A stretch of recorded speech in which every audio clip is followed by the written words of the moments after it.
இன்றைக்கி நம்ம பார்க்க போகிறது 10th மேக்ஸில் என்ன சாப்டர் அப்படின்னா எண்களும் தொடர் வரிசைகளும்.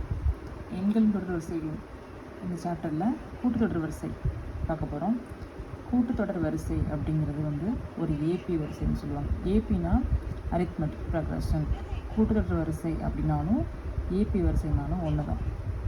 ஒரு கூட்டுத்தொடர் வரிசை அப்படிங்கிறது எந்த வடிவத்தில் இருக்கும் அப்படின்னா பாருங்கள், அதோட பொது வடிவம் a + b, a + 2d, a + 3d இந்த மாதிரி போய்கிட்டே இருக்கும்.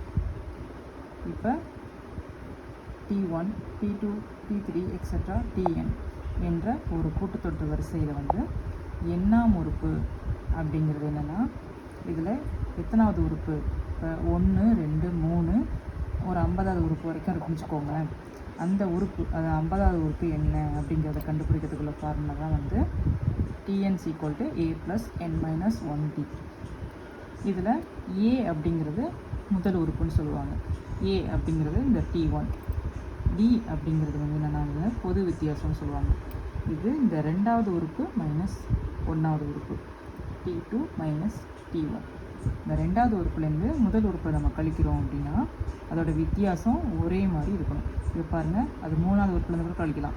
3லேருந்து 2 கழிச்சோம்னா அதோட வித்தியாசமும் இப்போ ரெண்டாவது உறுப்புலேருந்து ஃபஸ்ட்டு உறுப்பை கழிச்சோம் பாருங்கள், அதோட வித்தியாசமும் ஒரே மாதிரி இருந்தால் அது ஒரு கூட்டுத்தொடர் வரிசை. இப்போ இந்த பொது வித்தியாசம் ஒரே மாதிரி இருக்கணும்னு நான் சொல்லியிருக்கேன். ஒரு கூட்டுத்தொடர் வரிசையில் பொது வித்தியாசம் ஒரே மாதிரி இருந்தால் அது ஒரு கூட்டுத்தொடர் வரிசை. அது இந்த பொது வடிவத்தில் அமையும். இதுதான் இந்த கூட்டுத்தொடர் வரிசை. இப்போ பயிற்சியில் பாருங்கள், பின்வரும் தொடர் வரிசை ஒரு கூட்டுத்தொடர் வரிசையா என சோதிக்க கொடுத்துருக்காங்க. 9, 13, 17, 21, 25 எக்ஸெட்ரா.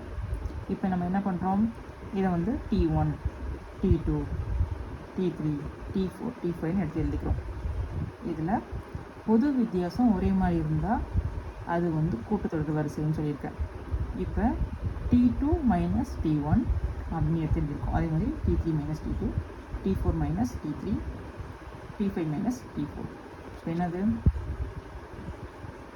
t2 என்னது, இதில் 13, t1 9 கழிச்சோம்னா 4 வருது.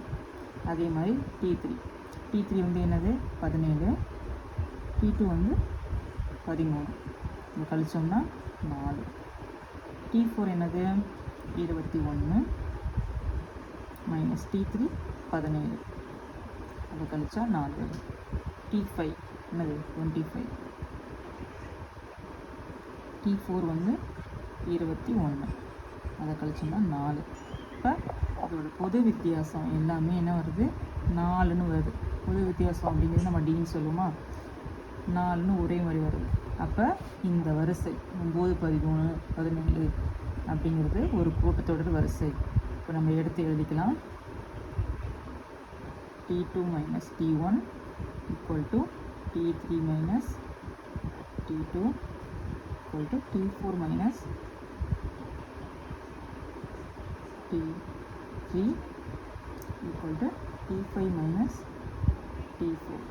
இது எல்லாத்தையும் எடுத்து ஈக்குவல் பண்ணுறோம். எல்லாமே ஒரே மாதிரி இருக்குது. அதனால் இந்த கொடுக்கப்பட்ட வரிசை ஒரு கூட்டுத்தொடர் வரிசை. ப்ரூவ் பண்ணியாச்சு. அவ்வளோதான் ஆன்சர்.